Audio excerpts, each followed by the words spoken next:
Hi guys, so today we're going to do a spin-in fitting on a polymer RV tank.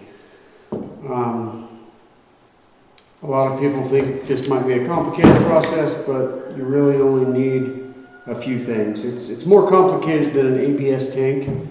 It requires a spin-in fitting, which you can buy from like E-Trailer, a router, and this tool, which I made on my lathe, and I'll show a close-up of that here in a second.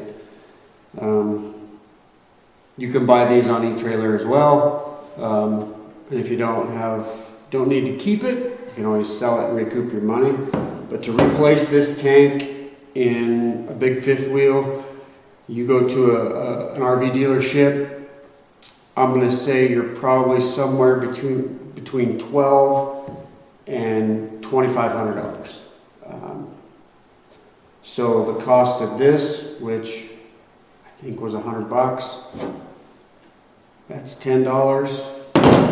And even if you have to buy a router, which is $70, well, a hole saw and a drill. With these things, you can kind of, you can keep around the house and use for other projects. So I will zoom in. It'll cut my face off, but nobody needs to look at my face anyway.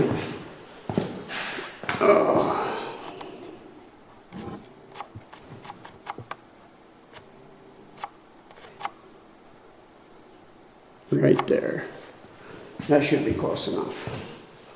See what it looks like. All right, good enough. So, first off, I'll take this bit out of my router.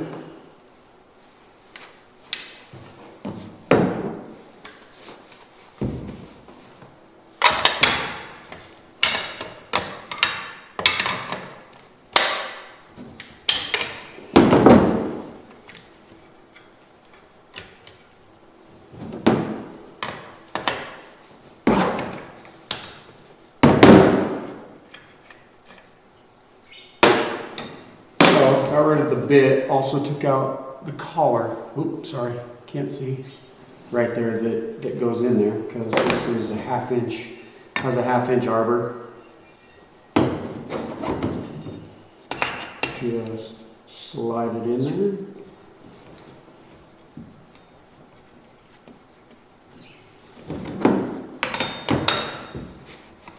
Tighten everything back up.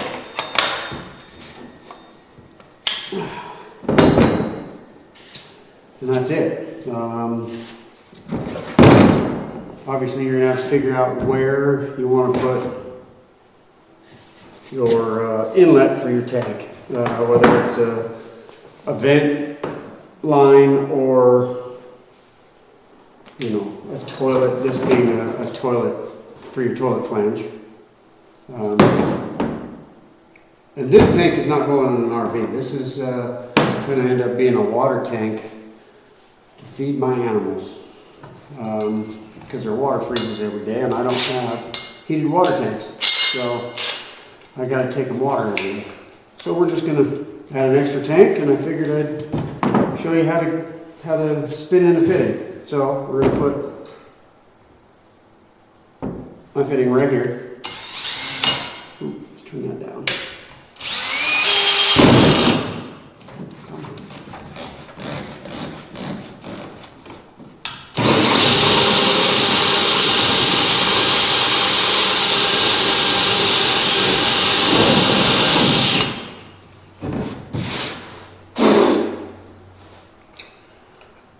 Make sure when you drill this that this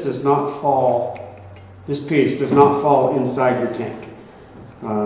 I can't tell you how many countless tanks people would come into my dealership and say, it's all stopped up and it's full and nothing comes out, and what you find is from the factory that this little puck falls down in there, and then it goes down here and plugs up your outlet. So, well, clean off your burrs a little bit, and it doesn't even matter. Just kind of pick them off. Don't get too carried away, because this will go in here like so. First, this little jig sits like this, then it sits in the hole. It really is as simple as this. I hope this router's not burned up. I had one that was burned up, so let's find out. So when you turn this on, get to where you can see, like right here. Let me see if the camera can see what I'm looking at.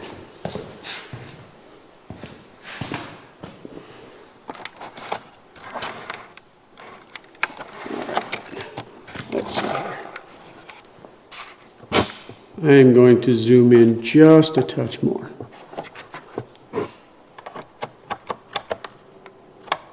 So, when I spin that in, you'll see a clear, the plastic's basically gonna heat up to the point where it melts.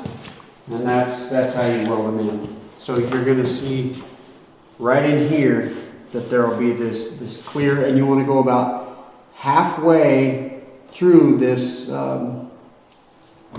this plastic flange. You don't wanna go too far, and if you don't do it enough, you just barely stick it on there, and well, it's gonna come off. So it may be best if you order two, just in case you screw up, which I've screwed up plenty of them, and I've done a lot of them. And I may screw this one up, even though, okay, don't need to talk to you. Even though I've done a lot, we may mess this one up. It just happens. It's kind of a process that you just really need to be careful. So I'm going to turn this on, and we're going to go, and then we're going to shut it off.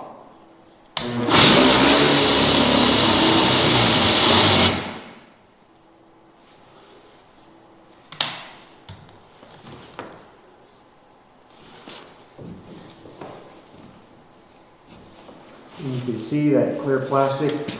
I could have went a little bit more, but I chose to stop.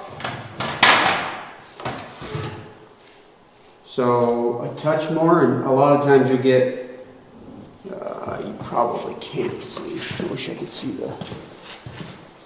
the camera here.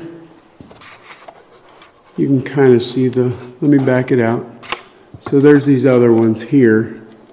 And you can see that they melted a little bit more than this one.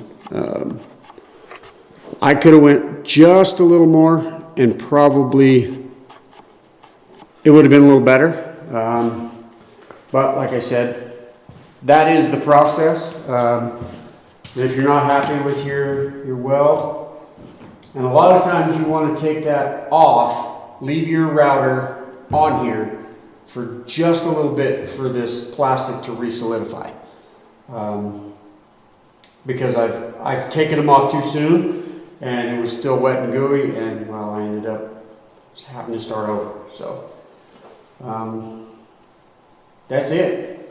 That's the end of how hard it is to weld a fitting into a polymer tank. Now, if you choose an ABS tank, or that's what you have in your trailer, those are simpler yet. Your hole saw, drill your hole, ABS glue, stick it in there, let it dry for 4 or 5 hours to make sure that it's good and solid before you start screwing in